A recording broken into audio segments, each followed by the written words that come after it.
Have you ever had a cow steal another calf, abandoning its own calf?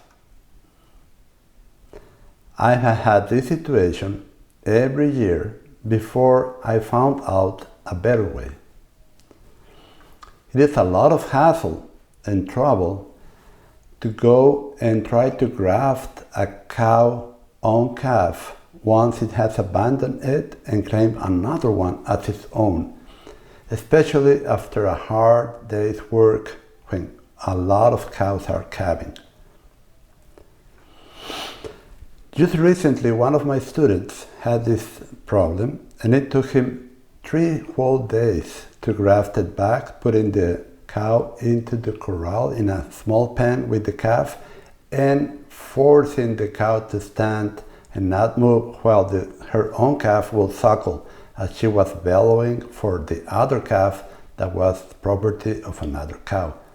So, is this because the cow is a bad mother, or is it because of instinct and she's a good mother and we're the ones that can correct this with management?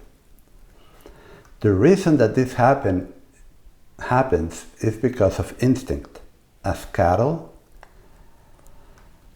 require a place to be alone to give birth. A cow will look out for her place, usually a secluded area apart from the herd, to give birth and to bond with her calf. This is very important that we understand it and we manage for it. After the calf drinks the colostrum, the calf will lay still in the place that its mom left him or her, waiting for her to return. This is why when we are rotating their cows daily, our pregnant and calving cows daily, they will leave their calf behind because they expect to go back to it. And the calf will stay there for 2 or 3 days and suffer from hunger and starvation because all the moisture or hydration they get is from their mom's milk. So when we leave them behind, by moving the cows every day, as movement attracts movement, the cow that has just recently gave birth will go with the other cows to the next paddock, and then if we close the gate, she cannot go back to her calf. This happens more often than I would like, and I have seen this especially in larger ranches, in larger herds. So we need to understand that cattle are not plains animals that calve on the move while migrating as a wildebeest or a zebra. Cattle used to live in small family groups at the edge of the forest, inside the forest. They would venture out to graze and then come back to the shelter of the forest, shelter from predators and from the sun. So that's where they left their calves when they were very young. And as we know, a recently born calf has no smell, so the predators cannot find it. But the mother can, because she knows exactly where she left him. So we need to consider this. Then we have the matter of this is an instinct, a survival instinct. So we need to consider this when we want to use cattle as a proxy for the myriad of species that achieved total grazing a long time ago with the predator effect. Now we want to do it with only one species, which are the cattle, and we need to adjust for their unique needs. When we have a concentrated calving occur in the optimal calving season to take advantage of the excess or abundance of green forage, we have many cows or females calving in one given day. And if it's a first calf heifer, she may get confused with all these smells and noises because there will be maybe 10, 15 calves born in one morning. And all these smells will confuse her because a cow's instinct when she calves is to consume the placenta. There are various reasons for this, and one of them is to recognize its calf by the smell.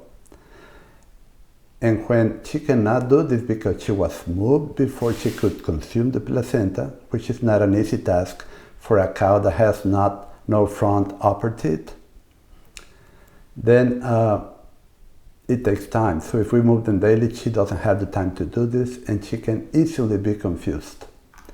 Then she may steal the calf of another cow, and it's another reason why we should not move them. Also, when we feed hay in the calving season or a supplement, they will leave their calf and rush to the hay or the supplement because they are competing for food. And we should try not to do this and prepare in advance for the calving season. This is why cows need to be alone with their calf for some time, 2 or 3 days, so they can bond with them and we do not have abandoned calf. Rotating your calving cows daily is detrimental, as newborn calves can be left behind and suffer from predation and starvation. Today, I am going to tell you how to avoid these problems with management and planning. This you can implement right away and stop these problems immediately. First, you need to separate your pregnant cows about to calf from the main group and put them in separate groups of no more than 100. Pregnant cows, this should be done 14 days before the first day of the calving season. Then after 10 to 14 days in one paddock, you need to make them large enough so they can stay there for at least 10 to 14 days. You move them to the adjacent paddock, which is divided from the previous one, only one strand of body braid, so the calves can go under it. After moving them to the next paddock because they finished the grass, you leave the gate open for 2 days. On the third day, you close it because now all the cows will be on the next paddock because the previous one will have no grass, and now it's been 3 days since the last cow could have been calving there in the previous one. This is very important. Now, you have to have enough grass to last the whole calving season, and this is why, another reason why, an optimal calving season needs to be no longer than 45 days in the green growing season. All of this will be explained to my real well ranching students in much greater detail.